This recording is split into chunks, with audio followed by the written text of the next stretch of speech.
Well, Missouri is the latest state to legalize recreational marijuana sales for adult use after yesterday's election. 53% of voters approved the constitutional amendment.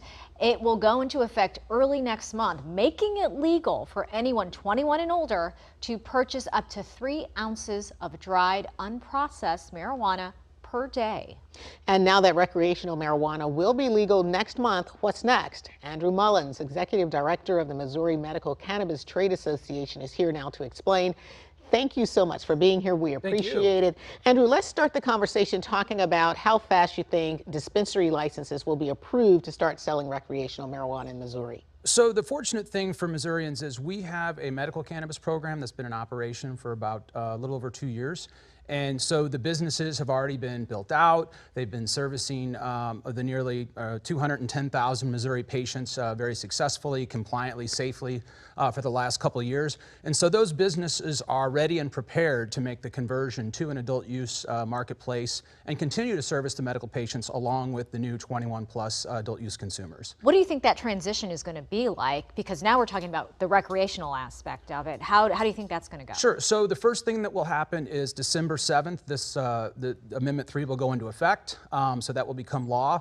The Department of Health and Senior Services, which is the governing body of cannabis here in Missouri, they will begin their rule and regulatory process, and they will also start the application process for those existing facilities to move to comprehensive licenses. The anticipation for that to be rolled out and to be or I shouldn't say effective, but to be active is going to be early February, when you might start seeing 21 and up adult use consumers able to access cannabis in dispensaries statewide here in Missouri. And when other states have legalized recreational marijuana, there have been issues with break-ins.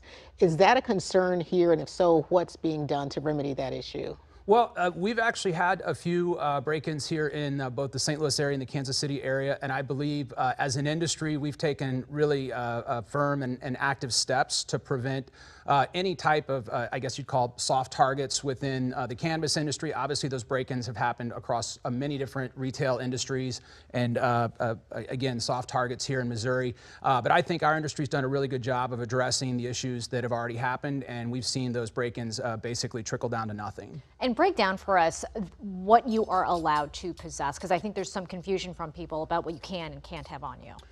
As I understand it, on the adult use consumer side, I believe you can have 3 ounces on your person. You can also have 3 ounces of medical cannabis flower, its equivalent, in your home.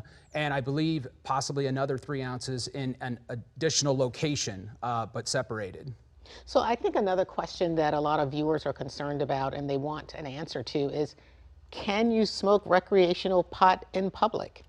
Well, you couldn't do it before, and you can't do it now. And it's also in the same way that you can't utilize alcohol in public. It's the same thing. It's really a public safety issue. I think many parents and many people in the public would rather just see cannabis usage in private places where it's more discreet and appropriate to the environment. Andrew Mullins, thanks so much for being here. And to learn more about legal marijuana in Missouri, just head to our website, fox2now.com.